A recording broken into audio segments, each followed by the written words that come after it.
Can you prove God exists from the reality of abstract objects? Well, that's the question I'll be investigating in this video. In particular, I'll be paying special attention to Feser's Augustinian proof and Anderson and Welty's argument from logic.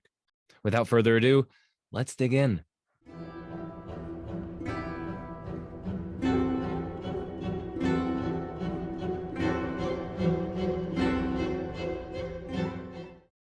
All right, so all y'all know that I love my outlines. So first we're going to be looking at some background. Then we're going to be looking at the proof itself. And next we're going to be looking at a variety of different premises, namely 9, 7, 11, and 4. Then we're going to be looking at whether or not the Augustinian proof is actually compatible with classical theism in section 5. Then in section 6, we're going to be evaluating Platonism, and in particular, Feser's case against it. We're also going to be looking in that section at Anderson and Welty's case for Theistic Conceptualism in relation to Platonism. And then finally, we'll round out with a discussion of 4 problems with Theistic Conceptualism, after which we will conclude. Okay, on to background. So my purpose in this section is to provide some background on my work responding to Feser's arguments. To that end, I've created 1 slide per each of his 5 proofs with references to my work in print, so that's like international peer-reviewed philosophy journals, in videos, and in blog posts. By the way, links to these resources can be found in the description. I highly recommend checking them out. So first, the Aristotelian proof in print. Let's see if I can move my mouse. So hopefully you'll be able to see this, but this is my International Journal for Philosophy of Religion paper, Existential Inertia in the Aristotelian Proof. This is my Sophia paper, stage 1 of the Aristotelian Proof of Critical Appraisal, another paper under review on an interesting conclusion, namely that the Aristotelian proof itself actually entails the truth of existential inertia and thereby undermines itself. And also in that paper, I develop an argument from pluralism about being. And then also chapter 3 of my book, Existential Inertia and Classical Theistic Proofs. Now, of course, this book isn't available yet. I'm currently still in talks with certain academic publishers and certain editors to see if I can get this published with different presses. And by the way, I'll link that chapter in the description, so definitely check that out. It's probably the longest chapter in the book, but it's also perhaps the juiciest, so definitely check that out. Videos, Arguments for Classical Theism, part 1 out of 2. From these timestamps, I addressed the Aristotelian proof. I also did a video, Feser's Aristotelian proof and analysis. And then finally, my discussion with Dr. Trenton Merrickx on existence and ontological pluralism is relevant here because the Aristotelian proof presupposes that actuality and potentiality exist in different ways. There are different ways of being, and that presupposes ontological pluralism. But Trenton Merrickx argues quite forcefully that we should reject ontological pluralism, as do other philosophers. And then finally, certain blog posts. So this one, Feser on Schmid on the Aristotelian proof, Feser on Schmid on existential inertia, a comprehensive response. And then finally, So You Think You Understand Existential Inertia. All 3 of these are linked in the description, and I highly recommend you check them out. Perhaps especially this last one, So You Think You Understand Existential Inertia. Okay, on to the Neoplatonic proof. So of course, my recently published European Journal for Philosophy of Religion paper, and then also chapter 9 of my book, Existential Inertia and Classical Theistic Proofs. I also made a video on it. And then finally, my blog post, So You Think You Understand Existential Inertia, because, well, 4 out of 5 of Feser's proofs rely on the falsity of existential inertia. So Augustinian proof. Okay, so I actually discuss aspects of the Augustinian proof implicitly in my European Journal for Philosophy of Religion paper. The Thomistic proof, I have a paper under review co-authored with Graham Oppie on that, and of course, chapter 11 of my book. Videos, the Thomistic proof assumes the falsity of ontological monism. That is to say, it assumes the truth of ontological pluralism, but Dr. Trenton Merrickx gives a pretty forceful argument against that. And then the blog post, So You Think You Understand Existential Inertia. And then finally, the rationalist proof, chapter 11 of my book. I actually discuss aspects of the rationalist proof in my video, Aquinas' Third Way in Analysis, and then also my Arguments for Classical Theism, part 1 out of 2 video in those timestamps. And then finally, the blog post, So You Think You Understand Existential Inertia. Now we're on to the Augustinian proof itself. So there's a robust tradition of philosophers arguing for the reality of abstract objects. Now, Ed Feser argues that, at least in some sense, such abstract objects exist. He says, quote, in some sense, there are abstract objects, such as universals, propositions, numbers, and other mathematical objects and possible worlds, end quote. There's lots of controversy, of course, as to how we should characterize the abstract-concrete divide. For present purposes, we can treat abstract objects as those which lack causal powers. You know, you're not going to find the number 2, for instance, causing anything or like bumping into you, say. whereas concrete things have causal powers. For example, tables and chairs and trees and particles and planets and amoebas and humans and Cartesian egos or souls if they exist, and God if God exists, and so on. These would all be concrete objects. By contrast, things like properties or universals, propositions, numbers, mathematical objects, functions, possible worlds, those sorts of things are going to be abstract. Now, Feser proceeds to argue that some version of realism about abstract objects, like the ones just mentioned, must be correct. He then argues that there are only three versions of realism. First, a Platonic version, according to which abstracta are necessarily existent, non-spatiotemporal, and independent. Secondly, an Aristotelian version, according to which abstracta inhere immanently substances and also exist as abstracted by finite intellects. And finally, and thirdly, scholastic realism, according to which abstracta inherent substances exist in finite intellects and, importantly, exist in an infinite, eternal, divine intellect. Next, Feser argues that Platonic and Aristotelian realist views are false, in which case, because there are only three options, Platonic, Aristotelian, and scholastic views, and since the first two are false, he argues that the third one is therefore true. And this in turn entails the existence of a necessarily existent infinite intellect. And from that, he continues his reasoning as follows, and this is my numbering. One, abstract objects such as universals, propositions, numbers, blah, blah, blah, are all logically related such that they form an interlocking system of ideas. Two, the reasons for concluding that at least some abstract objects exist in a necessarily existing intellect also entail that this interlocking system of ideas must exist in a necessarily existing intellect. So, three, this interlocking system of ideas exists in at least one necessarily existing intellect. Four, a necessarily existing intellect would be purely actual. Five, there cannot be more than one thing that is purely actual. Six, so there cannot be more than one necessarily existing intellect. Seven, an intellect in which the interlocking system of ideas in question existed would be conceptually omniscient. Eight, so the one necessarily existing intellect is conceptually omniscient. 9, if this one necessarily existing intellect were not also omniscient in the stronger sense that it knows all contingent truths, then it would have unrealized potential and thus not be purely actual. 10, so it is also omniscient in this stronger sense. 11, what is purely actual must also be omnipotent, fully good, immutable, immaterial, incorporeal, and eternal. 12, so there is exactly one necessarily existing intellect, which is purely actual, blah, blah, blah. But that's just to say that God exists, and so God exists. Now, here's how my criticism will proceed. I'm not going to target Feser's case for realism with respect to abstracta, nor am I going to target his case against Aristotelian realism. Nor further will I target his claim that Platonic, Aristotelian, and scholastic realism exhaust the possible space of realist views. Now, that's not to imply that I agree with these claims or suggestions. Indeed, I find them extremely problematic, but that's neither here nor there for present purposes.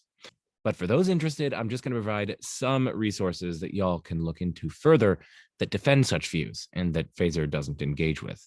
So for a defense of an Aristotelian realist view, at least with respect to mathematics, you can see these two works by philosopher James Franklin, an Aristotelian realist philosophy of mathematics on the left, and on the right, this is actually a forthcoming paper. You can see it's really recent, February 2021, Mathematics as a Science of Non-Abstract Reality, Aristotelian realist philosophies of mathematics. He argues that there are many viable options that are non-Platonic, but also non-nominalist. For a defense of anti-realist views and for a criticism of many of the arguments Feser proffers on behalf of realism and against anti-realism, as well as a criticism of the divine conceptualism broadly along the lines Feser adopts, you can see William Lane Craig's two books.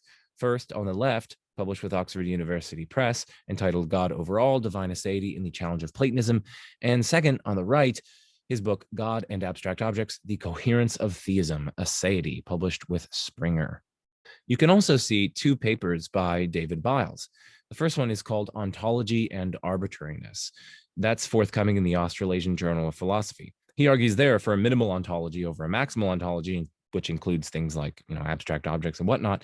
And he argues for that on the basis of arbitrariness arguments. Very interesting paper, so check that out. This is also super duper recent. The same is true with his paper here. This one is forthcoming in the Philosophical Quarterly. It's entitled, Why Can't There Be Numbers? And therein he develops and defends an argument that seeks to explain why it is necessary that there are no abstract mathematical objects. So definitely check those out if you're curious to learn more about nominalism. For defenses of fictionalism, you can see this book right here by Mary Lang. It's published in 2010, called Mathematics in Reality, published with Oxford.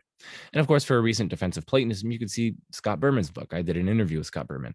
Moreover, for important treatments of the relation between God and abstracta, these don't really take a particular position, but instead kind of survey the debate. You can see Bone, his 2019 book with Cambridge University Press. And on the left, Beyond the Control of God, 6 Views on the Problem of God and Abstract Objects. That one has a variety of contributors, including Graham Oppie and I think William Lane Craig, Greg Welty, and so on. So again, I'm not going to be going into all these alternative views and whatnot. Instead, I'm just going to begin by arguing that premises 9 and 11 are unmotivated, and I'm going to argue that premise 4 is false, after which I'll argue that Feser's Augustinian proof, or at least the necessary existence of abstract objects that are distinct from, even if existing in the intellect of God, is actually incompatible with classical theism, which is the very thing that Feser takes his argument to establish. Finally, I'm going to address Feser's arguments against Platonism and survey some problems afflicting Feser's own theistic conceptualism. And the result of my video is not only that the Augustinian proof fails to establish the God of classical theism, but plausibly establishes the falsity of classical theism, if successful. So let's move on. Okay, premises 9, 7, and 11. So premise 9 says, if this one necessarily existing intellect were not also omniscient in the stronger sense that it knows all contingent truths, then it would have unrealized potential. Now, this is just a non sequitur. Its consequence simply doesn't follow from its antecedent. From the mere fact that the being in question does not possess knowledge of contingent truths, it doesn't follow that it has unrealized potential. For that presupposes that the being in question is capable of such knowledge in the first place, right? If it's not even possible for such a being to have such knowledge, then clearly it wouldn't even have the potential for such knowledge. But of course, nowhere does Feser give any reason whatsoever for thinking that this is true. And I would add, moreover, that its truth is by no means evident or obvious. As many commentators understand Aristotle's own view of the purely actual unmoved mover, such a being can only think and reflect on itself. It is just identical to eternal self-thinking thought. Under this understanding, such a being is not even capable of knowing contingent truths. And so because the truth of this assumption, namely that this being is actually even capable of knowing contingent truths, because its truth is required for the inference in question to succeed, and because Feser hasn't even gone any way to justifying this assumption, Feser's inference to the omniscience of such a being fails. Now, for what it's worth, I also think premise 7 is false, or else unmotivated. You can see premise 7 on the slide there. Merely from the fact that ideas, concepts, and thoughts exist in something's intellect, nothing follows concerning whether that intellect knows such ideas or concepts or thoughts. The mere fact that, say, propositions exist within an intellect as thoughts is categorically insufficient for knowledge, since there also has to be some kind of affirmative doxastic attitude toward them. Doxastic, doxa just means belief. So there has to be some kind of belief-like state taken towards the propositions in question. It's not enough for the propositions merely to exist in the intellect. The intellect also has to have some kind of belief-like state directed towards those propositions. And Feser just doesn't justify that anywhere. Moreover, this attitude, this affirmative doxastic attitude towards the propositions must be truth tracking, right? It's not enough merely to have an affirmative doxastic attitude to say each of the propositions existing in its intellect, because some of those propositions are going to be false, and an omniscient being can't have false beliefs. So Feser must also establish that its various beliefs and whatnot are indeed truth tracking, or its affirmative doxastic attitudes link up correctly to all and only the true propositions. And neither of these assumptions are established from the mere fact that concepts and interlocking ideas and thoughts exist in something's intellect. And so premise 7 is false, or at least unmotivated. Now let's turn to premise 11. You can see it on the screen there. Feser's justification for premise 11 is parasitic on the stage 2 inferences within the Aristotelian proof. But I argue in this blog post, which again is linked in the description, Feser on Schmidt on the Aristotelian proof, and in particular in section 4.3, that nearly every single one of those inferences fails. So yeah, definitely check that out. All right, mate, on to premise 4, are they? So the problem with premise 4 is that it seems straightforwardly false. There could easily be a non-purely actual, necessarily existent thing. Its potencies must simply be potencies merely for accidental or non-essential, rather than substantial change, or else cross-world variance in its non-essential properties. So for instance, consider the God of neoclassical theism, right? The God of neoclassical theism is necessarily existent, but it still has potencies for accidental change, like, say, gaining a piece of knowledge like it is now noon, and then it is now 12:01. The being in question still persists throughout these changes, and so the changes don't compromise its necessary existence. It still exists across all time and across all possible worlds. So it's just blatantly false that a necessarily existing intellect must be purely actual. That's just false. Now, I guess we can ask, maybe Feser says, does he say something interesting on its behalf? Well, he tries. So here's what he says. You can see in the middle there. He says on page 106, consider that an intellect that existed of absolute necessity would have to be purely actual. For suppose that its existence presupposes the actualization of some potential. In that case, its existence would be contingent on such an actualization, in which case it wouldn't exist of absolute necessity. Now, this is confused for at least two reasons. First, Feser here equivocates between contingent in the sense of possibly absent from reality, on the one hand, and, on the other hand, dependent upon another. All Feser's argument has shown thus far is that there is, granting its success, all Feser's argument has shown, granting its success, is that there is a necessarily existing intellect in the sense of an intellect that is not possibly absent from reality. But nowhere has Feser demonstrated, in the context of this argument, that is, that this being is not dependent. And again, the truth of this claim is by no means evident or obvious. Plotinus, for instance, held that there exists a divine mind, or nous, in whom resides infinitely many of the Platonic forms, as it were, as intellective items.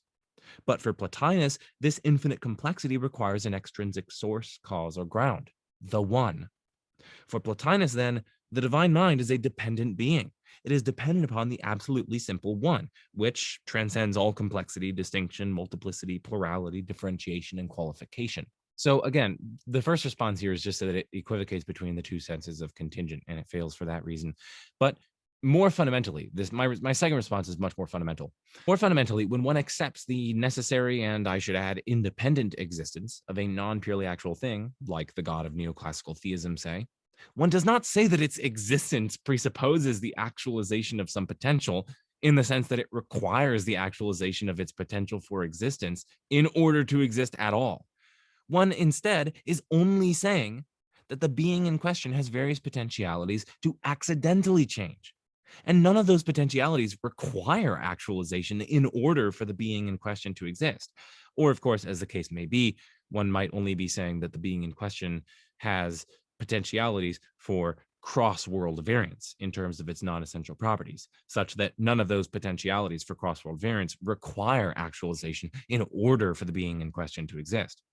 Feser needs to argue that the mere fact of having potentialities for accidental change, or, as the case may be, cross-world variance, entails that the being couldn't exist necessarily. But instead, he has targeted the wildly different proposal that the necessary being has potencies in need of actualization in order for the being to exist in the first place.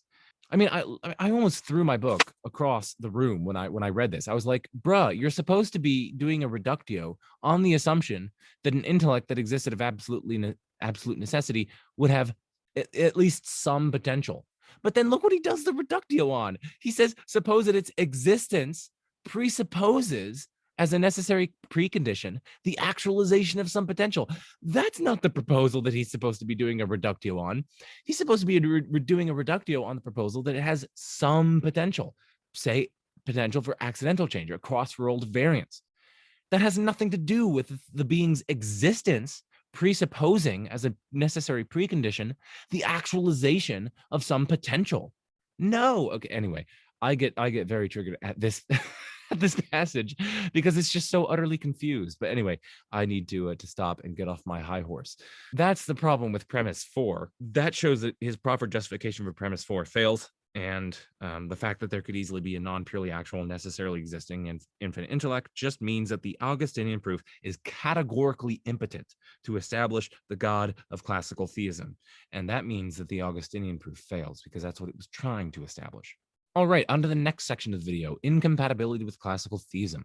So I think an even stronger conclusion can be drawn, for the Augustinian proof seems positively incompatible with classical theism. Recall, if you've seen them from my earlier videos, that according to divine simplicity and hence classical theism, anything within God is identical to God. But Feser's Augustinian proof explicitly commits to the reality of distinct items within the divine intellect, numerically distinct items like numbers and propositions and universals and so on. But that violates the transitivity of numerical identity, such that if x is identical to y and y is identical to z, well, then x is identical to z. For if God is identical to anything within him, and if the universal humanity and the number 9, say, are each within God, as Feser explicitly argues in his Augustinian proof, it follows that 1, God is identical to the universal humanity, and 2, God is identical to the number 9. Because identity is transitive, it follows from 1 and 2 that the universal humanity is identical to the number 9. But that's, of course, clearly absurd, right? 9 has a square root, namely the number 3, but humanity obviously doesn't have a square root. Socrates exemplifies humanity, but he doesn't exemplify the number 9. And we should note, moreover, that Feser himself explicitly commits to the numerical distinctness of the various abstracta with which he is concerned. Consider, for instance, that he writes on page 91 that, quote, the series of numbers is infinite, but there are only finitely many material things and only finitely many ideas within any human mind or collection of human minds. Hence, the series of numbers cannot be dependent for its existence on either human minds or the material world, end quote. Now, Feser is here objecting to other views because they cannot accommodate the fact that there are infinitely many distinct numbers. So what follows from this is that either classical theism is false, or else there are no numerically distinct items within God or God's intellect. But if there aren't numerically distinct items within God or God's intellect, then it seems that the theistic conceptualist or scholastic realist view about abstracta that Feser is proffering is simply false. This brand of realism, as Feser points out, is committed to the existence of distinct abstract items like propositions, sets, universals, logical and moral truths, and so on. Whether or not they exist in intellects, it is a simple fact that realism treats them as numerically distinct existing items. Okay, I hear you. Oh, there's an objection. You're just foisting upon Platonism this foreign Platonic view. My response is no, I'm not. Even if abstracta exists in the divine intellect and not independently in Plato's third realm, all we need is 1, that they exist, which is required if the view is to be realist after all. 2, that there are at least 2 numerically distinct such abstracta, which is, again, a fundamental datum any realist view of abstracta needs to account for, and which is, again, explicitly affirmed in Feser's defense of the Augustinian proof. And 3, that they are intrinsic to God, which seems to be a core tenet of the theistic conceptual realist or scholastic realist view the Augustinian proof espouses. The Augustinian proof, then, is simply incompatible with classical theism. Now, one might respond that abstracta exist within God only conceptually rather than really, just like how classical theists say that God's relation to the world exists conceptually rather than really. But surely, of course, when the classical theist says that whatever is in God is God, they're talking about real, extramental, positive ontological items. So my objection doesn't work, or at least so this objection goes at the top of the screen here. Now, at least in the context of Feser's Augustinian proof, I don't think this response is available to the classical theist. First, it's not quite clear what the distinction between conceptual existence and real existence is supposed to amount to. I mean, when it comes to real relations, many classical theists will say that creatures stand in a real relation to God, such that, creatures would have been different had they not been so related. But the only relations God bears to creatures are in our own minds, that is, in how we cognize or grasp or represent or conceive and so on. But that can't be what we mean when it comes to abstracta, for then we merely have human conceptualism, something Feser argued against. And it also contravenes the necessity of abstracta, something Feser argued for. But perhaps we simply mean that abstracta exist as concepts in God's mind, rather than in how our minds grasp or represent or cognize or conceive of God, or else God's mind. But then we're right back to the original problem, right? There is more than one such concept. Such concepts are within God, and such concepts are distinct from God. If we say that there isn't more than one such concept, then, since ex hypothesi abstracta just are the concepts in question, there isn't more than one abstract object. And this contradicts not only Feser's own reasoning that there are infinitely many such abstracta, but also a fundamental datum any realist theory must account for, namely, there being more than one universal, or more than one shape, or more than one number, or more than one proposition, and so on. So that's a first response. A second response is that we need to recognize that Feser argues that the abstract objects in question, like propositions and mathematical objects and so on, really exist. They're in reality just as much as people, particles, and platypuses are. In fact, they not only exist, Feser argues that they necessarily exist. So it certainly isn't conceptual existence in the sense that there is nothing in God corresponding to these things except for what we cognize or represent or conceive of God. But, and this is what this little yellow proposal is on the screen here in the middle of your screen, maybe the objector means conceptual existence in the sense that one, abstracta don't really exist in God's mind. Two, God only has one concept, or perhaps more accurately, one act of conception with which he is identical. And three, there are nevertheless infinitely many intentional objects of that concept or act of conception that correspond to the infinitely many abstracta. But as I see it, there are problems with this. First, the problem of the ontological status of necessary abstracta simply re-arises. For we can ask, are there such things as these intentional objects? If there are, that is, if they exist, then there exist things within God but distinct from God, contra divine simplicity. Now, of course, if they exist outside of or extrinsic to or external to God, then it is false that God is free to refrain from creating anything apart from himself, contra classical theism, since many such abstracta, even if they are mere intentional objects, exist necessarily. So again, the first problem that I'm pinpointing here is that the problem of the ontological status of necessary abstracta simply re-arises. We just ask, are there such things as these intentional objects? If there are, then we get things within God but distinct from God, contra divine simplicity. But if there aren't such things as these intentional objects, then we've merely adopted anti-realism about abstracta rather than realism, right? And Feser was supposed to be giving us a realist theory, right? If we say that there are no such intentional objects, and if abstracta just are these intentional objects, then there are no abstracta. But he was supposed to be arguing that for realism about abstracta. Yet another problem for this proposal is that if abstracta are merely divine intentional objects, then it seems that nothing distinguishes them from, say, Santa, or unicorns, or Pegasus, or Harry Potter, and so on.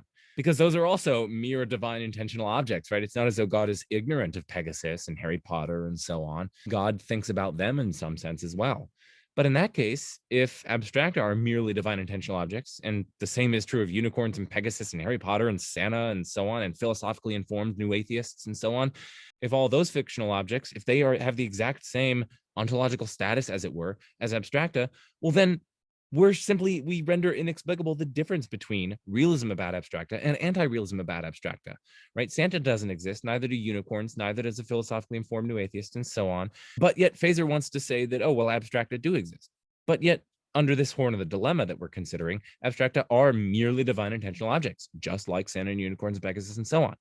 And of course, any realist view should be able to distinguish universals like redness that exist and numbers like 2 that exist from things like unicorns and Santa Claus and so on. So anyway, that's my second overall response to this little yellow proposal, right? We're just left unable to distinguish between realism and anti-realism.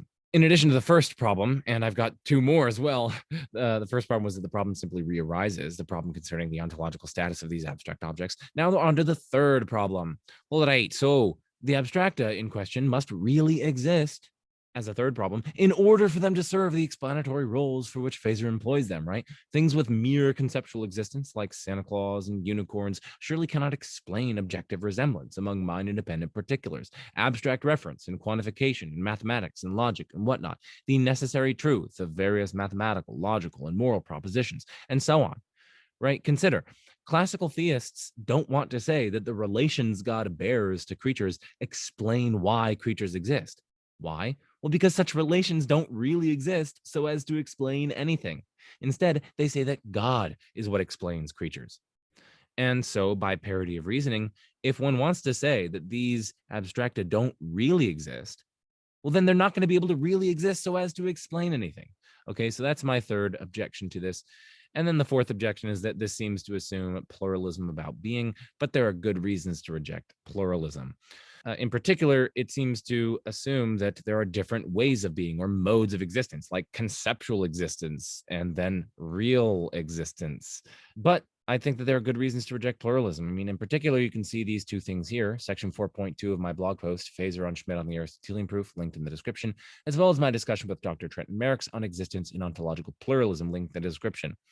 A quick summary of the basic problem that Trenton levels towards pluralism is just that because they don't accept a kind of generic way of existence or generic existence enjoyed by absolutely everything, they're unable to state their view because they don't have the simple existential quantifier, which captures generic existence, in which case, given the interdefinability of the existential and universal quantifier, they don't have the simple universal quantifier. But yet they need the simple universal quantifier to make claims to the effect that everything is thus and so, including their own view, ontological pluralism, which is a view according to which everything is thus and so. Namely, everything either exists in such and such a way or such and such other way, right? Conceptually or really. So anyway, that's the basic summary. But again, check these two resources for further information. So overall, then, I conclude that the Augustinian proof is indeed incompatible with classical theism on the basis of the argument that I just developed, which is, of course, the very thing Feser sought to demonstrate. So that's an interesting result. Moving on, we might even level further arguments against classical theism on the basis of the truth or theoretical benefits accrued from adopting some kind of realism with respect to abstract objects. For instance, we might employ Keller's theistic argument from intentionality developed in this book, you can see on screen there, according to which propositions exist as thoughts in the divine intellect with representational and truth-bearing properties. Now, this is going to entail the existence of items intrinsic to but numerically distinct from God. In other words, parts, according to the classical doctrine of divine simplicity. For instance, these propositions have various properties, like truth-bearing properties, false-bearing properties, properties of aboutness and representational character. There are going to be multiple such propositions, and so on. Thus, if the argument succeeds, the argument that is Keller's theistic argument from intentionality, it's going to seem equally to count against classical theism as it does naturalism. Or, for instance, we could mount a theistic argument from natural numbers for the thesis that the divine intellect contains all numbers, as in Tyrone Goldschmidt's entry in this book here. This, too, would involve items intrinsic to but distinct from God. And so the classical theist, then, no less than the naturalist, has work to do in responding to these natural theological arguments. In fact, Christopher Menzel's argument from Collections, also in this book right here, 2 dozen or so arguments for God, that's likewise going to serve as an objection or argument against classical theism. Menzel's argument concerns the best explanation of certain contingent truths about the set theoretic hierarchy, right? So a hierarchy, you're just basically building sets or constructing sets out of, I guess, simpler sets. So for instance, you could start with the empty set, and then you have the set containing the empty set, and then you have the set containing the set containing the empty set, and so on, right? So you're kind of building this iterative hierarchy. So here's what Menzel writes. He writes, this contingency of set existence. So he in his article, he shows that due to some various complicated considerations, there's going to have to be some, contingent cutoff to this hierarchy of set construction. So he says this contingency of set existence entails a sort of vicious metaphysical capriciousness for the realist. It entails that there are possible worlds that are identical in every respect, but for the fact that in one, inexplicably, there are sets built up from the elements of the world that in the other, inexplicably, do not exist, despite the existence of those very same elements. The elements, those are just like the basic foundational non-sets that kind of form the basic members upon which the set theoretic hierarchy is constructed. There's a much more technical definition of that, but you're just going to have to forgive me because I'm doing this for heuristic purposes. Now, this metaphysical capriciousness arises from the fact that, according to the set theoretic realist, a set exists because its members do, and no further explanation is needed. Menzel continues, but this explanation is utterly undercut. If it's a radically contingent matter, which sets exist given the elements? If a set S exists in one world W, but not another W prime, despite the existence of its members in W prime, then its existence in W is metaphysically capricious. Since S might not have existed even if its members had, the existence of its members does not, after all, explain its existence in W. But, and this is the crucial thing to see here, the exact same problem of metaphysical capriciousness is going to afflict classical theism. Per Menzel's arguments throughout his chapter in that book, certain facts about the set theoretic hierarchy, including which sets exist, is a radically contingent matter. But just as the non-theistic realist will have the exact same elements across worlds, somehow giving rise to set S in some of those worlds and not others, the classical theistic hypothesis for explaining such contingent differences in the set theoretic hierarchy is no better. Adding the classical theistic God into the picture, per divine simplicity and divine immutability, simply adds yet another entity that remains utterly invariant and utterly identical across such worlds. The classical theistic God performs no distinctive mental act to collect together some such elements into a set in one world while refraining to so collect such elements in another world, since everything about God himself, as he is in himself, remains wholly and entirely identical across all possible worlds, regardless of whether or not S was so collected, set S. Adding the classical theistic God into the picture, then, is just like adding one further element to the original group of elements, which does nothing to remove the mystery of S's obtaining in some worlds while not in others. Anyway, the arguments and reasons that I've been considering on these last few slides from Tyron Goldschmidt and Christopher Menzel and Lorraine Keller, these are all just meant to show that arguably abstracta are going to pose some serious challenges for classical theism, even distinctively. And moreover, as we saw, the Augustinian proof itself is probably incompatible with classical theism. But alas, it's time to move on to the section on Platonism. So Feser's Augustinian proof crucially relies on the falsity of Platonism. Now, Platonism, as I use it, is just the view that there are mind-independent, necessarily existent, non-spatiotemporal, non-causal abstract objects such as properties or universals, propositions, mathematical objects, and so on. But as I'm going to hope to show, Feser has failed to justify his reliance on the falsity of Platonism. I can decipher about 6 problems Feser raises for Platonism in his chapter on pages 97 to 99. I'm going to tackle each of these in turn in the following subsections of this video. And I'm also going to tackle an additional problem for Platonism, what I call the Brentano problem, taken from Anderson and Welty, as well as Proust and Rasmussen. But let's not get ahead of ourselves. Let's consider now Feser's 6 problems for Platonism. So the first problem Feser raises is the Epistemic Access problem. It's also called the Benacerraf problem, after the philosopher Paul Benacerraf. So Feser writes, but what would it be for triangularity in the abstract and all by itself, existing not in an actual material triangle and not in any mind, but somehow as an object in its own right, to cause something? Yet if it has no causal powers and thus no effects on anything, then it would follow that it has no effects on us. And in that case, how could we possibly even know about it? So the idea here, or, I can try to extract an argument here. I mean, it's just a rhetorical question, but, let's try to be charitable. The idea here seems to be that prima facie knowledge requires causal contact with a thing known. The thing known needs to causally impinge on us in some way. But when it comes to Platonic abstracta, causal contact is impossible, right? These things are non-causal. Therefore, if there are Platonic abstracta, we cannot have knowledge of them. Okay, so that's the argument. Let's make do with it. So I have 2 responses or so. So first, I'm not going to pretend to have like a knockdown solution to the Benacerraf problem. But what I will argue, though, is that the Platonists' options are nowhere near as bleak as they would need to be for Feser's criticism to have any teeth. For, plausibly, knowledge doesn't require causal contact with the object of knowledge. There are lots of legitimate ways to acquire knowledge that don't require causal contact. You guys can see, for instance, the end of my discussion with Platonist philosopher Scott Berman, where we address this objection at length, but I'm going to give you the brief version here. So again, there are lots of legitimate ways to acquire knowledge that don't require causal contact. Consider, for instance, inference of the best explanation in the context of Platonism. We certainly have causal contact with ordinary particulars, like tables and chairs and trees and humans and whatnot. Moreover, we observe various facts about them, facts that call out for explanation. For instance, we observe objective resemblances or commonalities among them. We observe the success of science and the fact that certain natural classification schemes seem essential to such predictive, explanatory, and technological success in the sciences, and so on. Finally, we use standard explanatory reasoning, for example, comparing theoretical virtues of the competing explanations to infer that abstract objects best explain, or as the case may be, provide the only explanation for the relevant phenomena. None of this requires abstracta to causally impinge on us in some way. And yet this is sure as hell a legitimate way to acquire knowledge thereof. So it's just false. It's false that knowledge requires causal contact. And that's precisely what Feser would need for his first problem to go through here. And so here's my second response to the argument.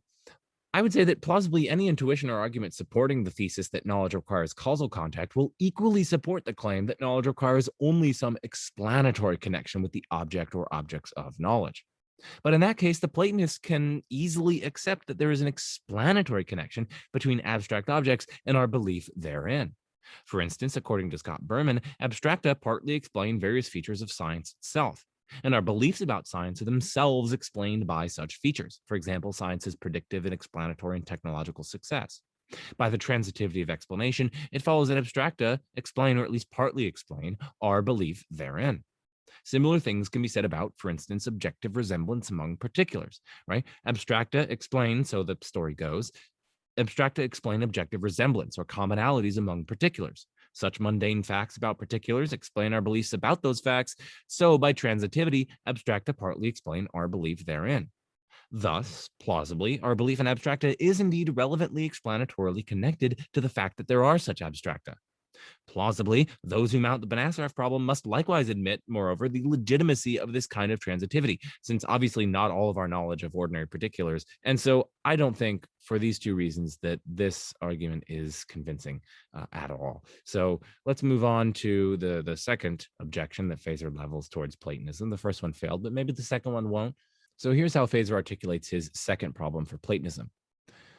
Quote, furthermore, if an abstract object like triangularity has no effect on anything, then it has no effect on individual material objects, like the triangular billiard ball rack or dinner bell.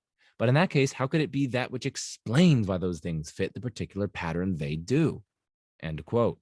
Now, again, it's not exactly clear what the argument here is supposed to be. I'm not sure how you can get away with gesturing towards rhetorical questions, but that's not quite an argument. But again, let's be charitable. Maybe it goes something like this: premise 1, if X has no effect on Y, then X cannot explain facts about Y.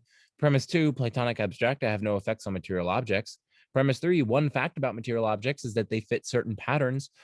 Conclusion, so Platonic abstracta cannot explain why material objects fit the patterns they do. And so we could go on to say premise 5, but if Platonism is true, they do explain why material objects fit the patterns they do. And so premise 6, Platonism is false.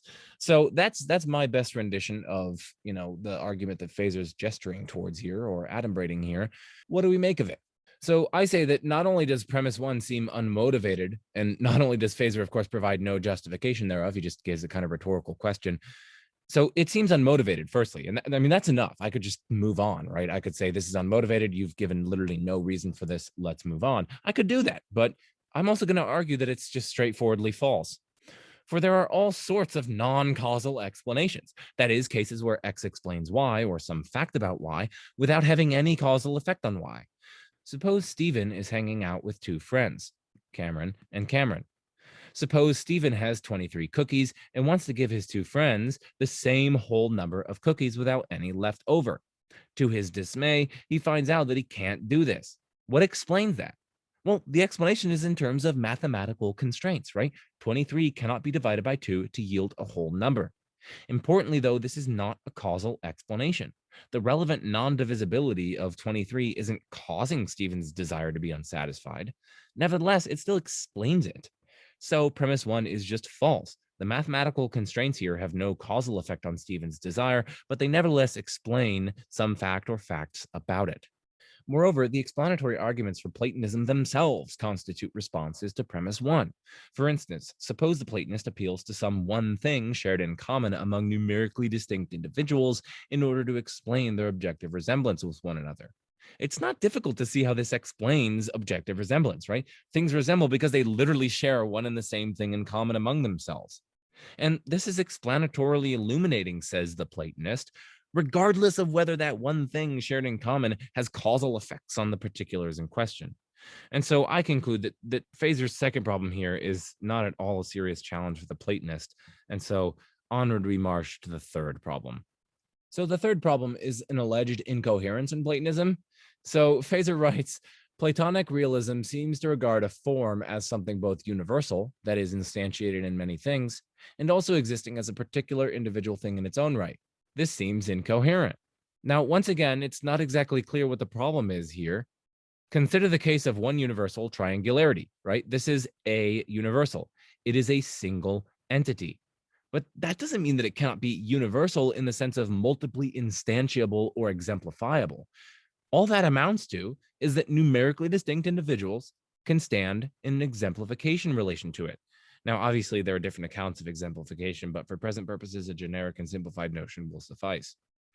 There is nothing contradictory and incoherent here, right? It's not as though the universal is both a single entity and not a single entity. There's one entity here to which multiple distinct entities stand in exemplification relations. This is not incoherent. Okay, that's the first problem with this. The second problem is that arguably the same problem, assuming as we shouldn't that it is a problem, the same problem afflicts any realist view of universals, including Feser's theistic conceptualism, right? Any realist view of, for example, the universal triangularity says that there is such a thing as triangularity. That is, that there exists an X such that X is identical to triangularity. To deny this is simply to adopt anti-realism about triangularity, to say, in other words, that there is no such thing. But in that case, we have one thing, triangularity, which is nevertheless in some respect universal.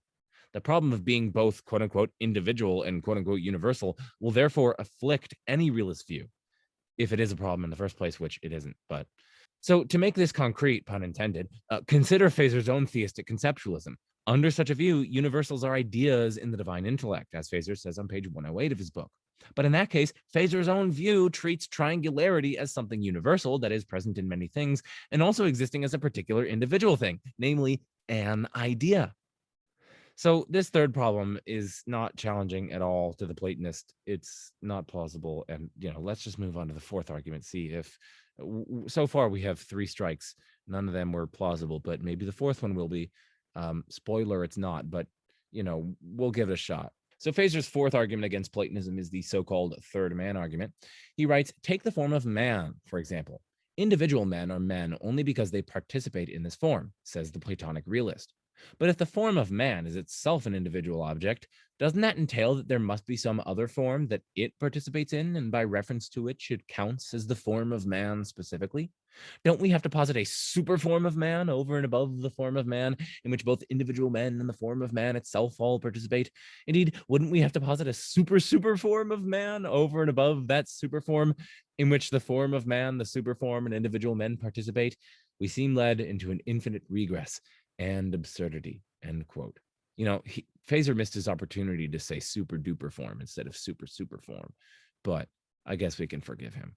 So my response is that this is not at all plausible. Something only instantiates or exemplifies or quote unquote participates in the universal manhood if it is an individual, particular, flesh and bones man. But the universal manhood is not a man, right? For one thing, the former is non-spatiotemporal, while the latter is spatiotemporal. So there is no need, nor could there be need, for some higher order universal, manhood sub 1, that both individual men and manhood itself exemplify. This would only be the case if there were some common or shared feature among individual men and the universal manhood. But there isn't much in common between them, right? The former are concrete flesh and bones, bipedal, rational animals that are featherless, whereas the latter is an abstract, non-causal, non-spatiotemporal universal or property.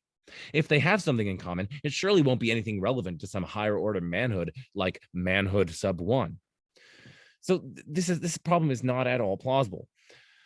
Moreover, and this is my second response, an exactly parallel problem, once again, assuming as we shouldn't that it is a problem, faces Feser's theistic conceptualism, right? Consider the following parody. Take the divine idea of manhood. Individual men are men only because they share or participate in or exemplify this same manhood, says the theistic conceptualist. Right? I mean, universals are often, though not always, posited in part to explain commonalities among individuals. It is therefore only because things have the relevant universal F-ness that they all are F. Hence, if universals are divine ideas, it follows that individual men are men only because they share or have or participate in or exemplify or whatever the divine idea of manhood. Okay, end footnote. So again, we're taking the divine idea of manhood, and individual men are only men because they share or exemplify this same manhood, says the theistic conceptualist. But if manhood is itself an individual divine idea, doesn't that entail that there must be some other divine idea that it participates in, and by reference to which it counts as the idea of manhood specifically? Don't we have to postulate a super divine idea of manhood over and above the divine idea of manhood, in which both individual men and the divine idea of manhood itself all participate?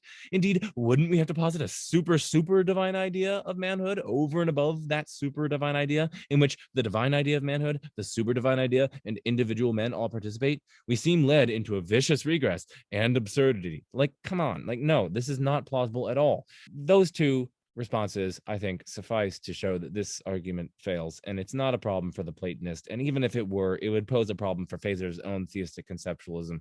So we're moving on. Okay, sorry. That's my grandma. Okay, sorry.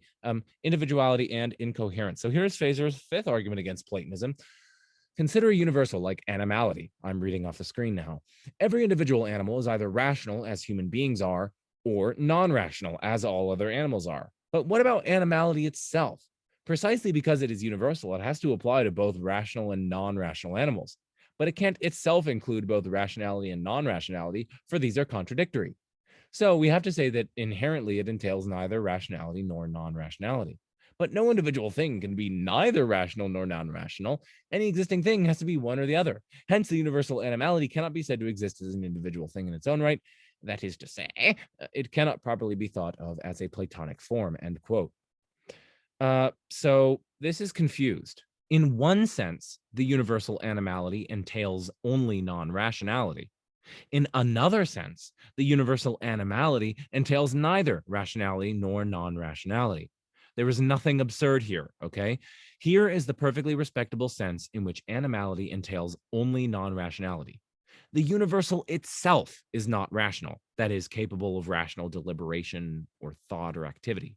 And hence the universal itself exemplifies or has the property of non-rationality. Or if we want a sparser ontology, we could say it fails to exemplify the universal rationality. So that's the perfectly respectable sense in which animality does in fact entail non-rationality and only non-rationality. But here's the other perfectly respectable sense in which animality entails neither rationality nor non-rationality. That which exemplifies animality does not automatically or else thereby exemplify rationality in particular or non-rationality in particular. In other words, X's exemplification of the property of animality entails neither X's exemplification of the property rationality, nor X's exemplification of the property non-rationality. There's nothing contradictory or absurd here. In a fortiori, there is nothing absurd here that results from treating animality as a single entity, as the Platonist does. Finally, and once again, an exactly parallel problem, assuming as we shouldn't that it is a problem, faces Feser's theistic conceptualism. Consider the following parity. As Feser himself argues, we have to say that animality inherently entails neither rationality nor non-rationality, but no divine idea can be neither rational nor non-rational. Whatever exists has to be one or the other. Hence, animality cannot be said to exist as an individual entity, which would have to be the case if it were a divine idea.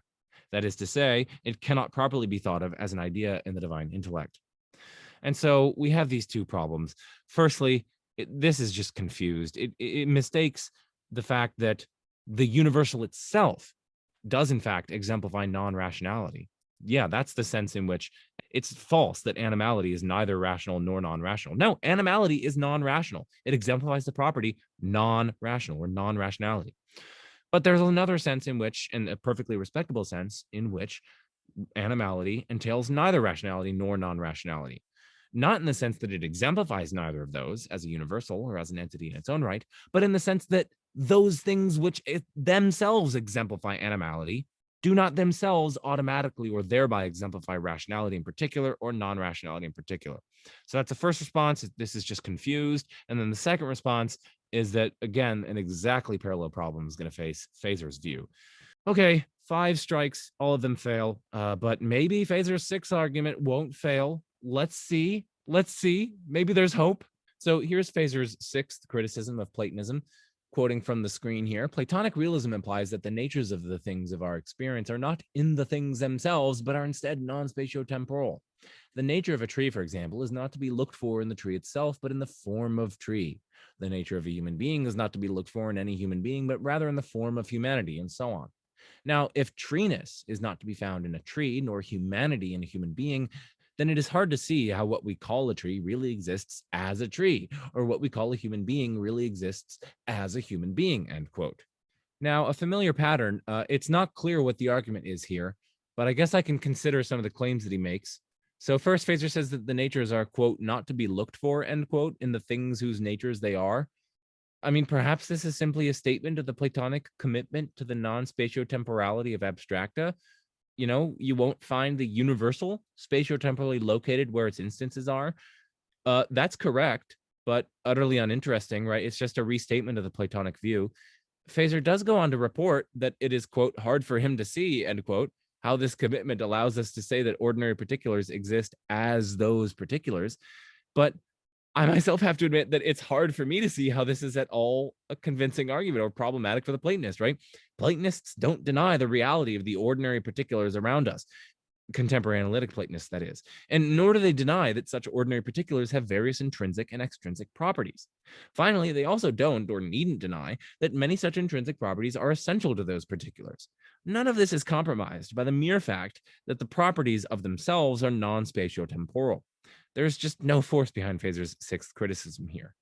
Now, Feser offers what might be interpreted as a seventh criticism when he writes, quote, on page, well, I'm not quoting now, page 99, quote, indeed, the trees and human beings we see are said by Plato merely imperfectly to resemble something else, namely the forms. So what we call a tree seems at the end of the day to be no more genuinely tree-like than a statue or mirror image of a tree is. What we call a human being seems no more genuinely human than a statue or mirror image of a human being is, and so forth. But this is absurd, end quote. Now, of course, this criticism doesn't attack like the actual good versions of Platonism, like contemporary defenders of Platonism and how it's like actually defended by, living scholars. The particulars of our experience, according to this contemporary version of Platonism, do not resemble abstract objects. They have very little in common with abstract objects. Abstract objects are like non-causal, non-spatiotemporal, necessarily existing, but the particulars of our experience usually don't have those properties.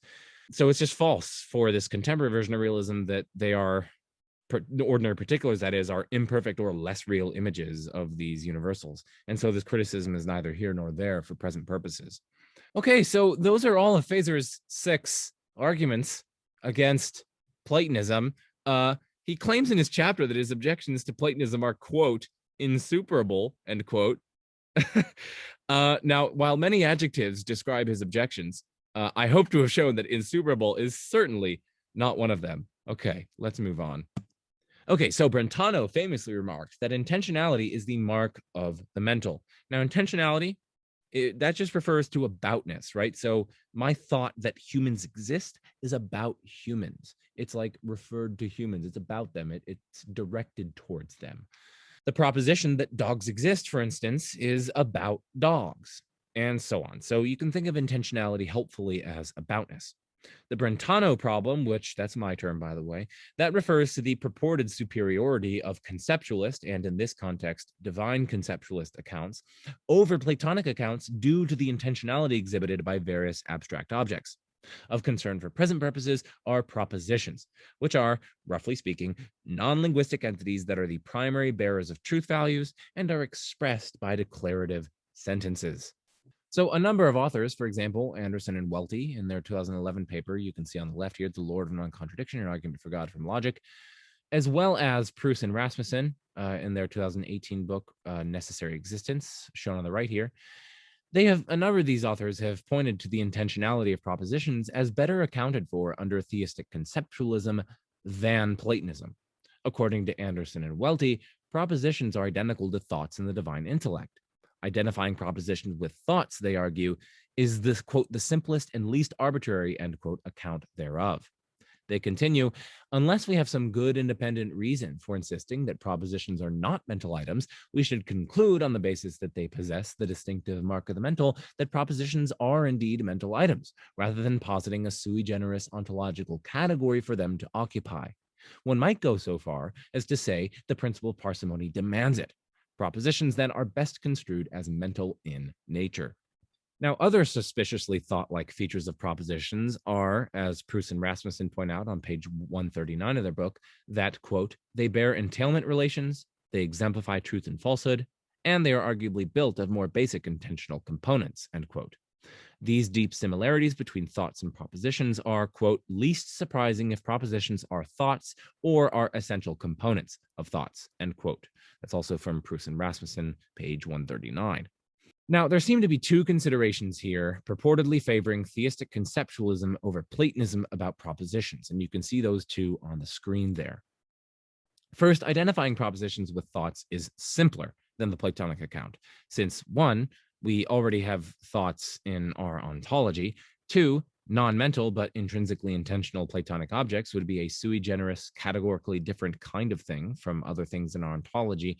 And 3, theistic conceptualism preserves a categorically uniform account of intentional items as uniformly mental, unlike the Platonic view, which posits a break in this uniformity.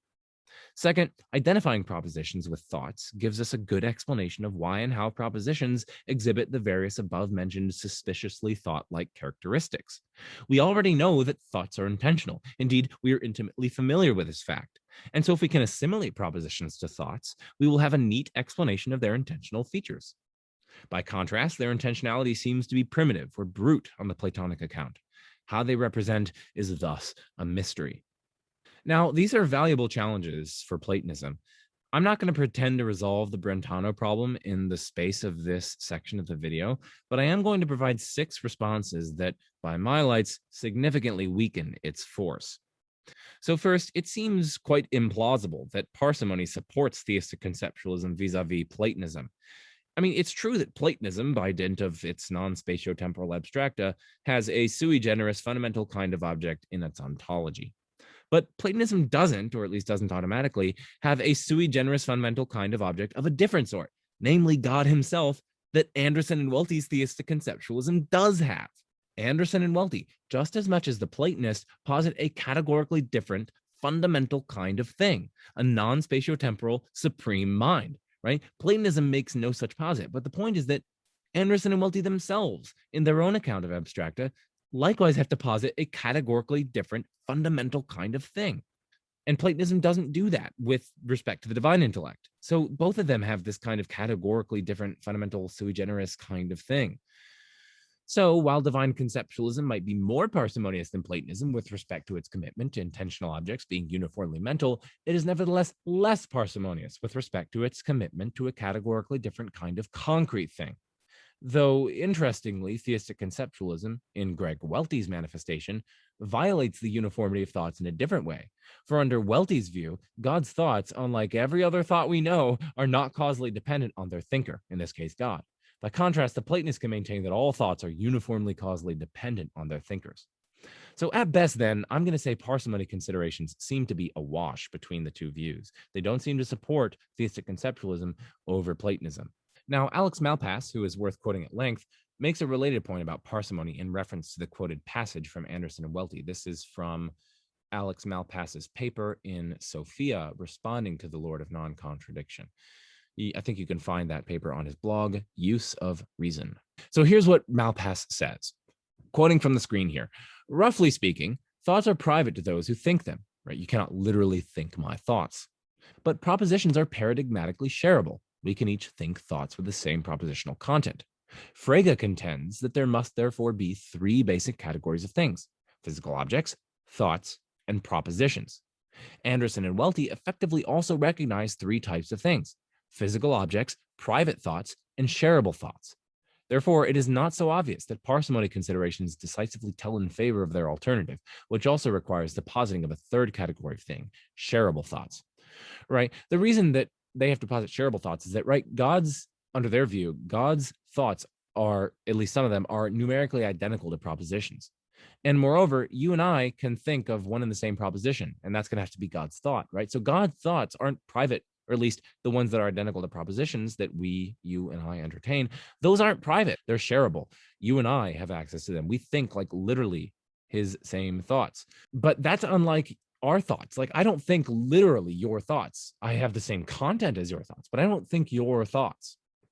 And in that case, Anderson and Welty themselves have this kind of tripartite ontology. They have physical things, private thoughts, and shareable thoughts. It's similar to what the Platonist has. It's the tripartite ontology. And so this is yet another place where both of them have a kind of parsimony deficiency. And so I conclude that parsimony considerations don't favor theistic conceptualism over Platonism. I'm not saying Platonism is simpler. I'm just saying parsimony considerations don't favor theistic conceptualism over Platonism. So that's my first response to the Brentano problem. My second response is that arguably the representational character or intentionality of propositions isn't all that mysterious under at least some prominent accounts of propositions. So take, for instance, the account developed in Josh Rasmussen's book, Defending the Correspondence Theory of Truth, from pages 85 to 119. According to this account, propositions are non-spatial arrangements or combinations or organizations of properties and relations. An example is particularly helpful for understanding this account. So now we're quoting from the screen. The proposition that Tibbles is on the mat contains a property that is necessarily unique to Tibbles and a property that is necessarily unique to the mat that Tibbles is on. I will refer to the first property as Tibbles and the second as the mat. I propose then that the proposition that Tibbles is on the mat is a non-spatial arrangement or organization of the properties being Tibbles and the property being the mat. Like every arrangement, the proposition that Tibbles is on the mat consists of things tied together by one or more relations. In this case, the arrangement consists of the property being Tibbles standing in a certain linking relation to the property being the mat to form the proposition that Tibbles is on the mat, end quote. Now, Josh then provides the following analysis of aboutness, quoting again. Proposition P is about a thing X if and only if P contains a property that is necessarily unique to X. Thus, a proposition is about something by containing a property that is essentially unique to that thing. So, for example, the proposition that Tibbles is on the mat is about Tibbles and a particular mat because the proposition contains the property being Tibbles and the property being the mat, which are properties that are necessarily unique to Tibbles and a particular mat, respectively. This analysis that Josh provides, moreover, illuminates the aboutness of other intentional objects like token thoughts. If one thinks that Tibbles is on the mat, then one's thought is itself an arrangement composed of oneself, quote, bearing a certain mental relation, such as entertaining, to the proposition that Tibbles is on the mat, end quote. From Josh again. The proposition that Tibbles is on the mat is thus part of one's thought, right? It is the thought's content. Quote, since the property being Tibbles and the property being the mat are parts of the proposition that Tibbles is on the mat, continues Rasmussen, by transitivity, they are also parts of my thought. And since these parts are themselves unique to Tibbles and the mat, respectively, it follows that my thought that Tibbles is on the mat is about Tibbles and the mat, end quote. Rasmussen also proceeds to apply the account of intentionality to concepts. Now, my purpose here is not to defend this analysis of propositions and their aboutness. It is rather to point out that there seem to be prima facie defensible Platonic views which do not render propositions as intentionality wholly mysterious and which unify the intentionality of propositions, thoughts, and concepts under a single explanatorily powerful account. And that brings us to my third response to the Brentano problem. And that response is that Platonic accounts need not and arguably should not posit a break in the uniformity of intentional items, for example, as broken into two fundamentally different kinds of things, namely propositions and thoughts. Recall that one of the parsimony advantages theistic conceptualism was alleged to possess over Platonism was that it provides a categorically uniform account of intentional items as indeed uniformly mental. But arguably, the Platonists can likewise provide a categorically uniform account of intentional items. Propositions are the fundamental intentional items, and thoughts derive their intentionality from being appropriately related to propositions. This is precisely the account Rasmussen provided earlier. It's a simple account that unifies intentional items together under one notion of aboutness predicated on individual specific properties. While the Platonist then does have two different categories of intentional items, namely propositions and thoughts, the Platonist only needs one fundamental category of intentional items. And arguably, it is the fundamental categories in one's ontology that matter for parsimony purposes. So again, I just don't even find this Brentano problem all that convincing because Platonic accounts, in fact, contra this Brentano problem, don't need to posit a break in the uniformity of intentional items. Okay, so that's my third response. Now my fourth response. So fourth, in contradistinction to the Brentano problem, it's not clear that theistic conceptualism actually provides an illuminating explanation of the intentionality of propositions. I mean, sure, God's thoughts are intentional, but why? Like, what explains their intentionality, right? In virtue of what are they about things? Is it just primitive? If so, then the divine conceptualist is in no better position than a Platonist who takes the intentionality of propositions to be primitive. Is it in the very nature of thought to be intentional? Maybe so, but the same response seems equally available to a Platonist, right? It's in the very nature of Platonic propositions to be intentional. We are owed an account of the intentionality of God's thoughts, it seems, if theistic conceptualists want to claim that they have a better explanation of propositions' intentionality than the Platonist. Now, that task might be particularly difficult for the classical theist, given God's radical transcendence and thoroughgoing dissimilarity to our intellects. I mean, do we even have a sufficient grasp of what it is for God, the pure act of being itself, to think something or to have a thought? It's not clear that we do under classical theism. In fact, and this is my fifth response, it's not clear how the intentionality of divine thoughts under divine conceptualism is even intelligible. I mean, the divine conceptualism with which we're concerned says that propositions are numerically identical to God's thoughts. Consider then God's thought that is identical to the law of non-contradiction. What is that thought about? Well, I mean, we might be tempted to say it's about the proposition reporting the law of non-contradiction, but that proposition is numerically identical to that thought. And so it means the thought is about itself. It is, moreover, only about itself. I mean, it would be exceedingly strange and indeed arbitrary if the thought that is identical to the law of non-contradiction were also about bunnies or chicken skewers or Richard Dawkins's hair or the Pythagorean theorem. Moreover, the propositions about those things are already identical to other divine thoughts. But at least two problems arise here when we say that God's thoughts are about and only about themselves. So the first problem is one mounted by Alex Malpass in that paper that I was referencing earlier. Thoughts simply cannot be only about themselves, or so Malpass argues. So he writes, and I'm quoting from the screen now. Imagine that Sam is having a thought T, which has a proposition P as its content. So the proposition P is the content of Sam's thought T. We will write that as follows, T of P. All we want to insist on is that the logical form of such an expression requires that T and P must be distinct. The expression T of T is necessarily false. Of course, Sam could become self-aware and reflect on her own thinking. She can think about her own thought. But when she does this, the thought becomes the content of a new, distinct thought. This type of self-awareness is of the form T prime of T, and not T of T.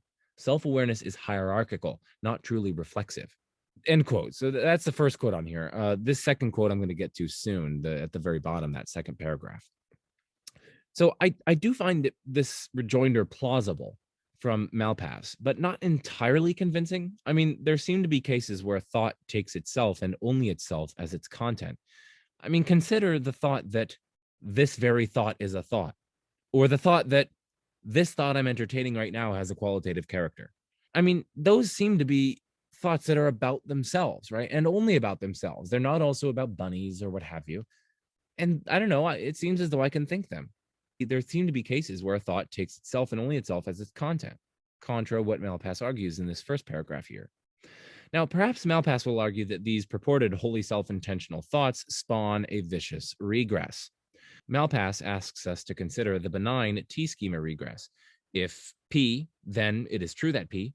If it is true that P, then it is true that it is true that P, and so on ad infinitum. Right? This is not vicious because at every stage there is a determinate propositional content.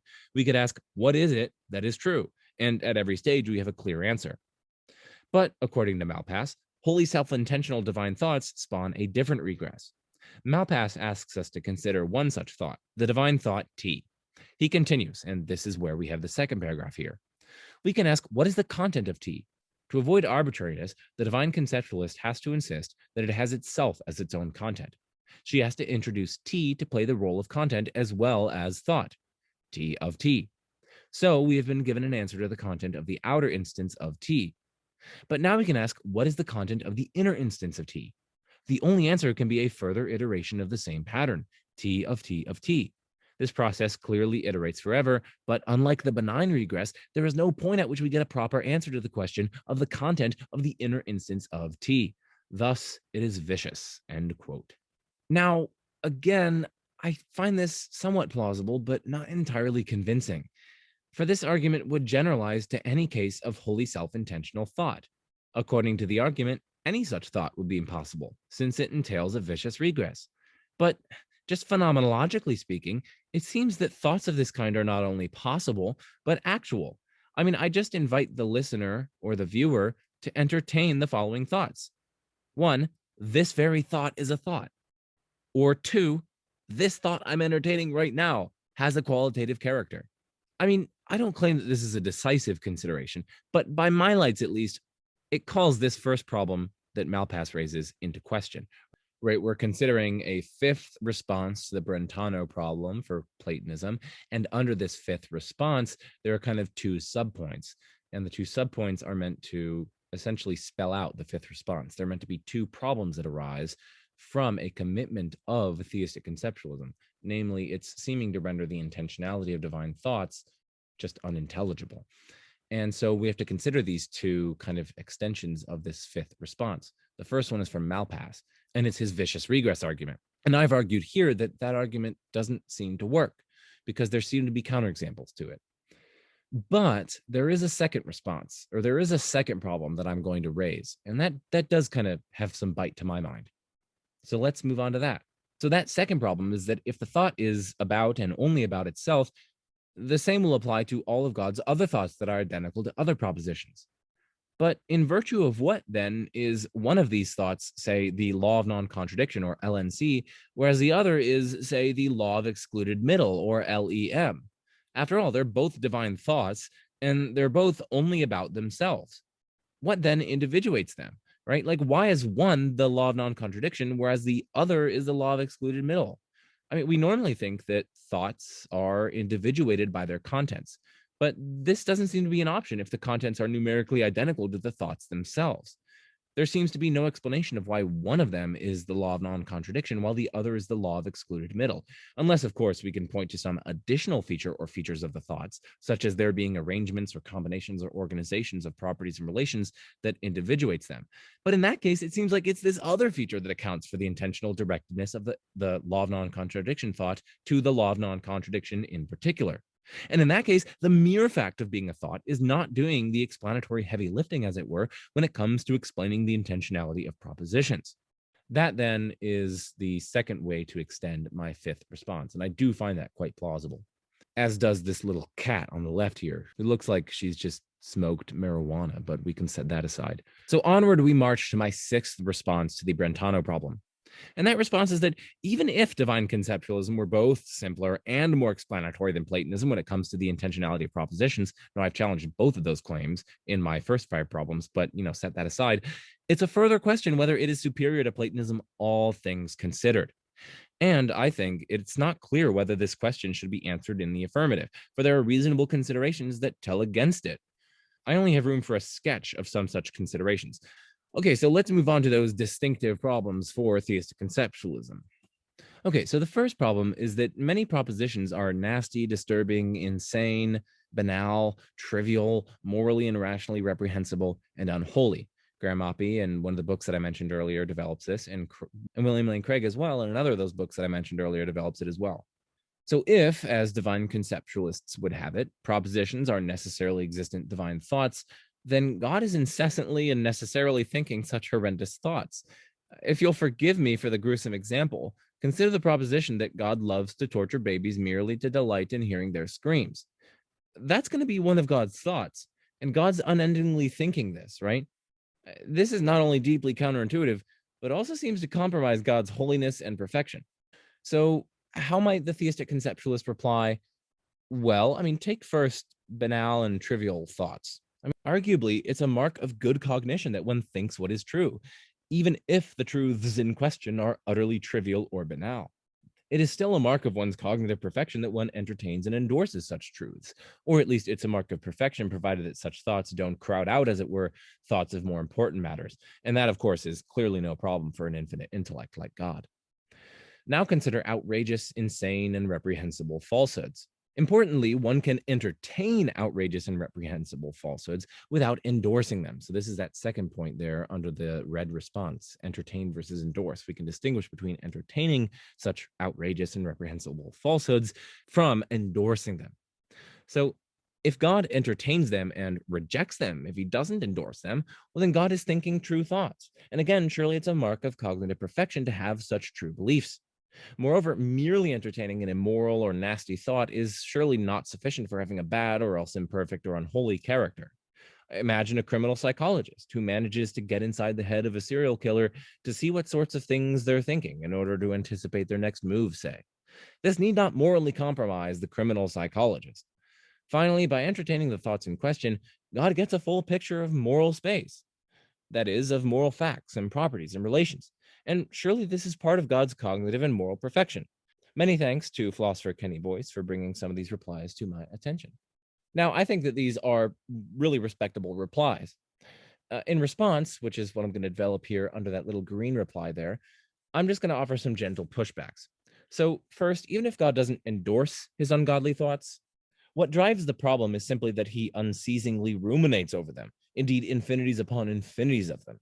If anything, God's not endorsing, that is, opposing them, arguably compounds the problem. I mean, God unceasingly thinks infinities upon infinities of malicious and reprehensible and otherwise ungodly propositions, despite vehemently opposing them.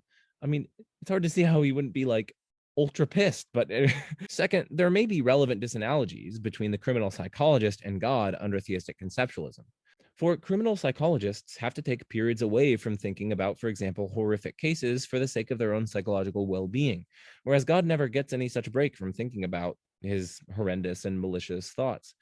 The underlying problem is that wicked, that is horrendous and reprehensible and so on, thoughts, those are prima facie inherently unhealthy and or unholy to have on one's mind for any length of time. But perhaps things are different for God. Maybe, God, unlike the criminal psychologist, is not psychologically limited. And arguably, it's precisely because humans have such a limited and frail psychological makeup that they need such breaks. But God is neither limited nor frail in his psychological makeup. And so perhaps this second rejoinder doesn't quite work. Here then is my third rejoinder.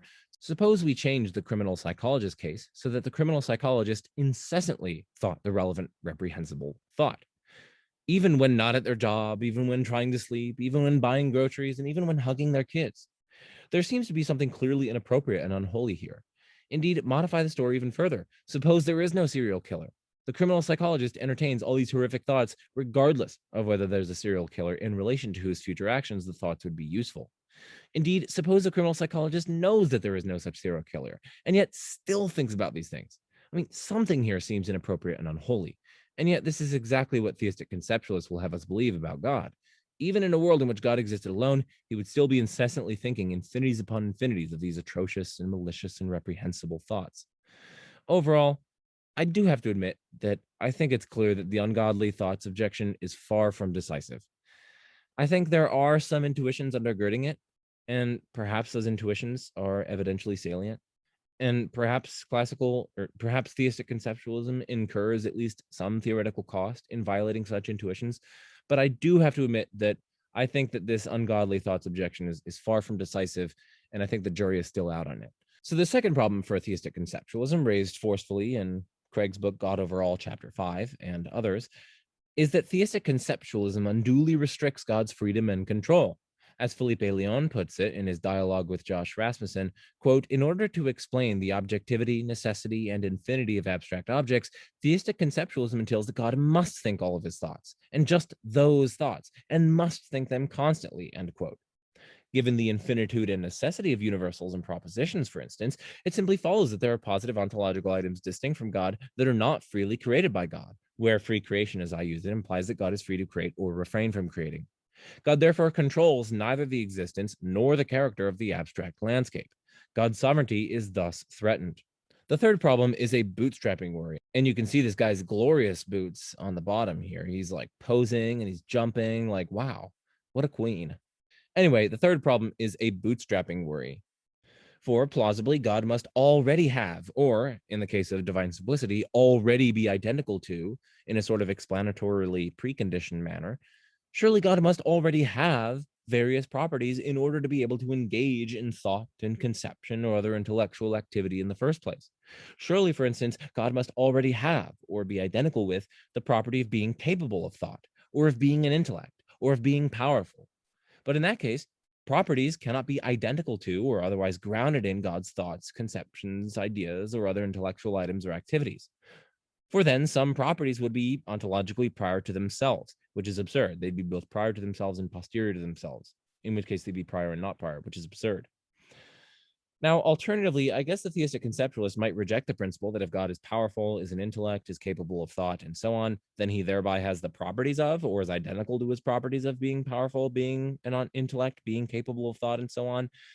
But the problem with this is that if things can be F without thereby having the property of being F, at least for monadic so-called natural predicates, that is, at least setting aside complex gerrymandered predicates like is GRU or is non-self-exemplifying and so on, well then, why posit properties or universals at all, right? I mean, if something can be F without thereby having the property of being F, what's the point of positing these properties? I mean, such a rejoinder seems to collapse one of the principal motivations for thinking that there are such things as properties in the first place. Now, at this juncture, the theistic conceptualist might say that only properties not had by or not identical to God are identical to or otherwise grounded in God's ideas. That would avoid the bootstrapping problem. But then theistic conceptualism not only posits a radical break in the uniform ontological status of properties, but it also seems unmotivated in that case. If some properties can exist without the help of God's ideas or intellectual activity, why not suppose all of them can? Anyway, the fourth and final problem that I'll be leveling appeals to counterpossible reasoning. The problem, according to Felipe Leon, is that the view gets the relevant counterpossibles wrong. Now, by the way, counterpossibles, that's just a conditional claim. So an if-then claim, so if such and such, then such and such, whose antecedent, that is to say the if clause, is impossible. So like if 1 + 1 = 3, then 1 + 1 = 3. That's an example of a counterpossible. So Felipe Leon gives the following two examples of certain counterpossibles that theistic conceptualism gets wrong. It gives us the wrong result about the truth value of such counterpossibles. So the first example he gives is, if God didn't exist, the sum of 1 and 1 would still equal 2. And secondly, if God didn't exist, abstract objects would still exist. Now, I say examples can, of course, be multiplied, right? We can say, if there were no minds, the proposition, there are no minds, would have been true, and hence would still have existed. Assuming, of course, that nothing can have a property, like the property of being true or the property of being about something or property of corresponding to reality, unless it exists in the first place so as to have any properties, right? Non-existent things don't have any properties because they are precisely nothing. So that's another example, right? If there were no minds, the proposition there are no minds would have been true, and hence it still would have existed. Moreover, if God didn't exist, things would still exemplify properties, and hence there would still be properties, and so on. Now, of course, we have to ask, well, why does theistic conceptualism get these counterpossibles wrong? I should say these are counterpossible under theistic conceptualism because they have God existing as a necessary being. And so any antecedent in which, you're reporting the God's non-existence, that's going to be a counterpossible. So, of course, we have to ask, why does theistic conceptualism get these counterpossibles wrong? Well, theistic conceptualism says that abstract objects of all kinds are identical to or otherwise grounded in God's ideas, or thoughts, or concepts, or other mental items or mental activities. But in that case, if God didn't exist, then God's mental items wouldn't exist. And if God's mental items wouldn't exist, abstracta likewise wouldn't exist, since abstracta for the theistic conceptualist just are God's mental items. Hence, divine conceptualism entails each of the above mentioned counterpossibles, right? If God didn't exist, the sum of 1 and 1 would still equal 2. That's one of the counterpossibles they'd have to deny, because there would be no such thing as the numbers 1 and 2, whose existence we are assuming are required for the proposition to be true, and nor would the proposition that 1 + 1 = true even exist so as to bear the property of truth. And so on for the rest of the above mentioned counterpossibles. They're going to have to deny each of them. Now, on traditional Lewis-Stalnaker semantics, you don't need to worry about what that is, but on the traditional Lewis-Stalnaker semantics, every counterpossible is vacuously true. That is, it's just like basically trivially true. Now, many philosophers working on modality and impossible worlds, however, have argued that lots of counterpossibles actually enjoy non-vacuous truth values. They can be non-vacuously, meaningfully, non-trivially true, and non-vacuously, meaningfully, significantly, non-trivially false. Indeed, the legitimacy and non-vacuity of counterpossible reasoning is often taken for granted in philosophy. For instance, it seems perfectly legitimate to reason along either of the following lines. 1, if theism were true, such and such would follow. And also 2, if atheism were true, such and such would follow, right? Everyone reasons like that. Everyone says, hey, if theism were true, this is what would happen, or, this is what we would see, or this is what we would expect to see, or if theism were true, then such and such. And similarly with atheism, people will say, oh, if atheism were true, there would be no objective moral values. That's false, but we can set that aside. But of course, in those two cases, one of those antecedents is not possible, assuming that theism or atheism is necessarily true if true at all, which is the case if God is a necessary being. Nevertheless, it seems obvious that we can make non-vacuously true and false claims employing these antecedents. And tons of different philosophers agree with that. So, but it's also just central in philosophy and everyday reasoning.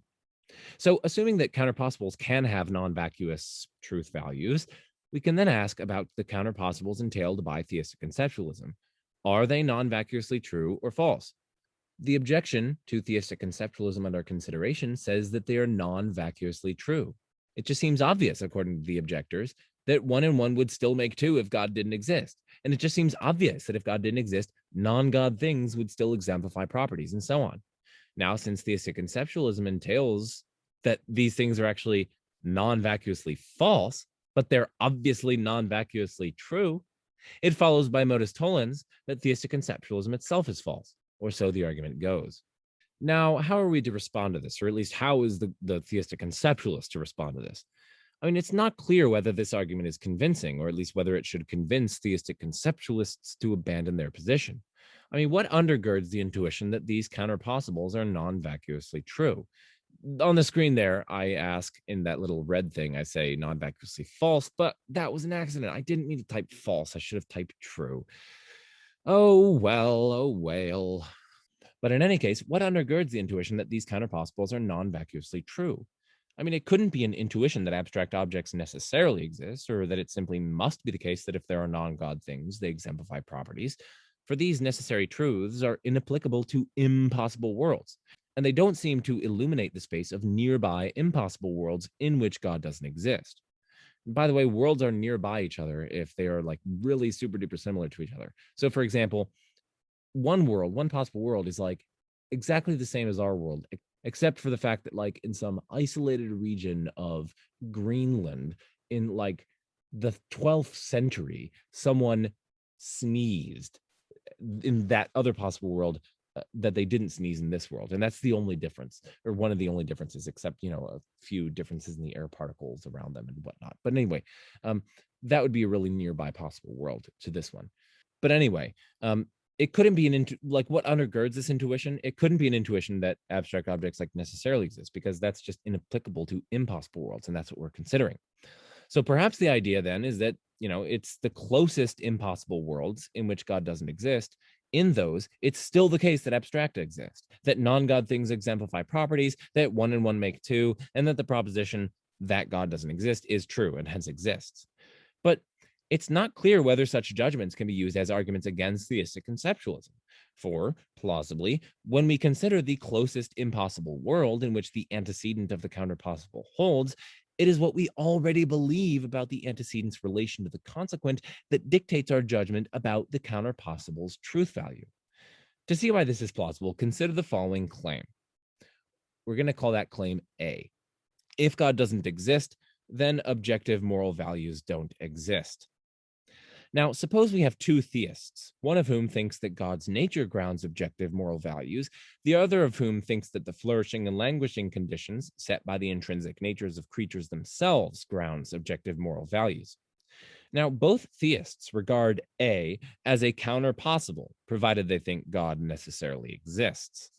But I think it's reasonably clear why one of them will regard A as non-vacuously true, while the other will regard it as non-vacuously false. The former will regard the counterpossible as non-vacuously true. So by the former, I mean the theist who thinks that, you know, goodness and badness and whatnot, morality, are grounded in God's nature. So they're going to think that A is non-vacuously true, precisely because they already believe that God is the ground of moral values.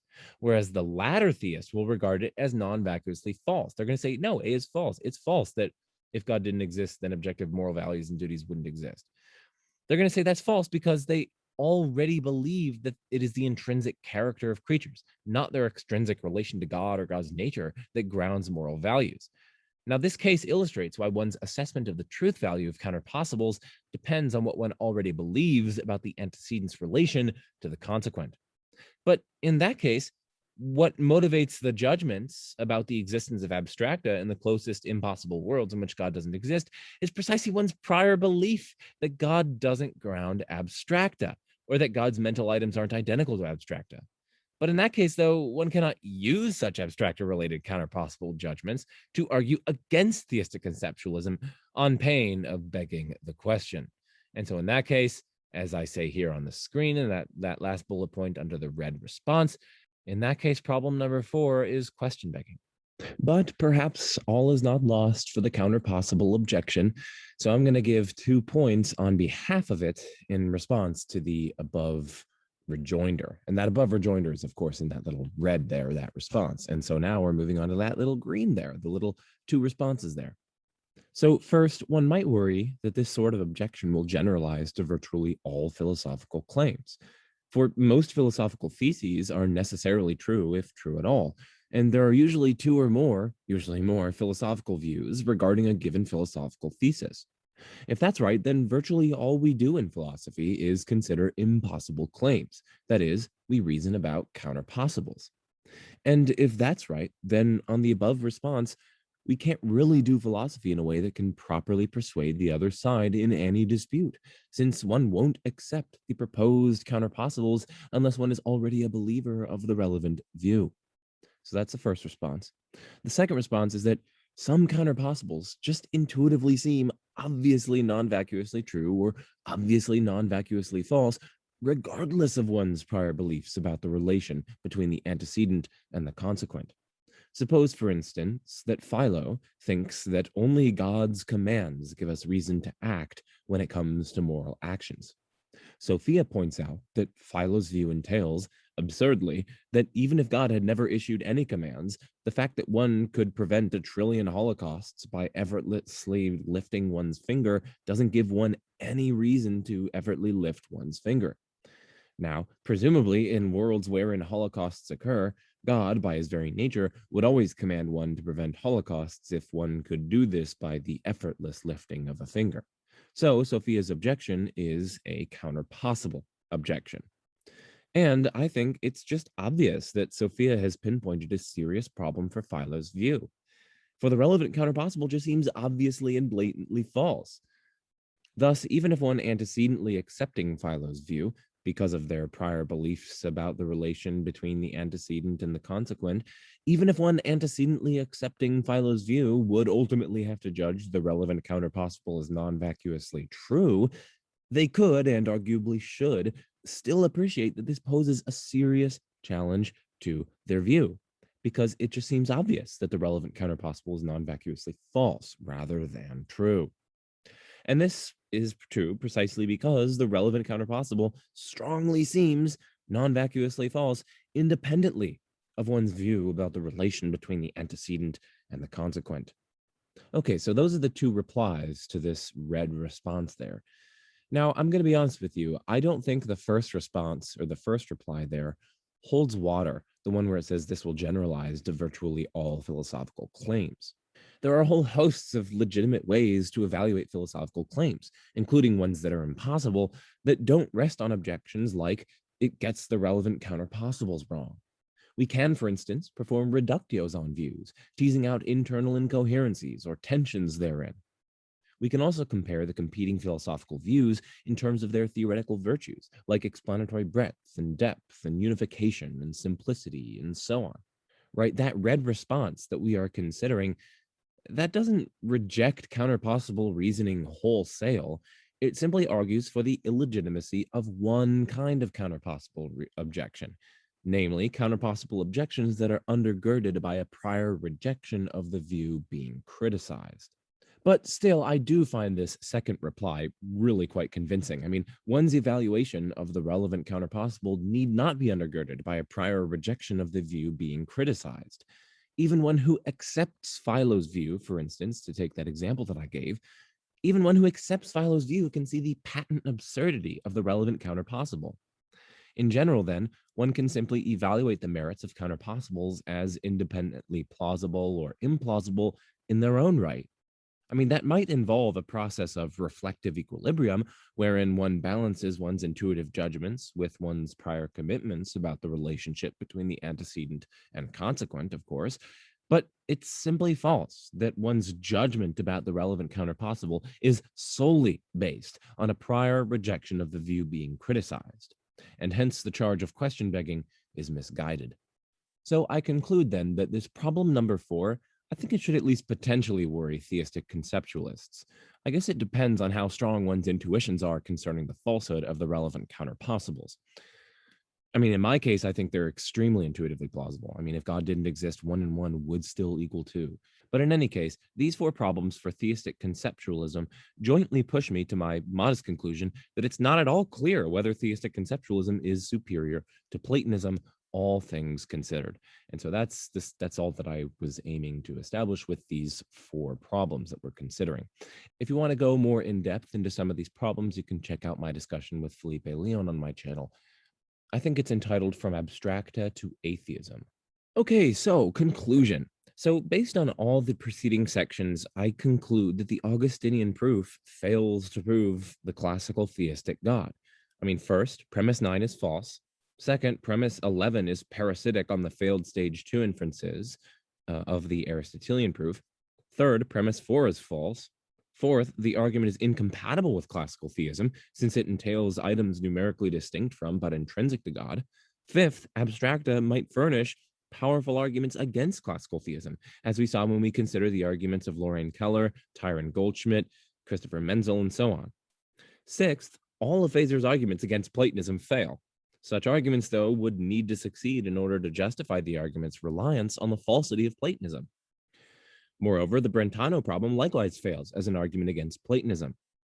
Seventh, theistic conceptualism faces a number of challenges. I identified at least 4, none of which Feser addresses.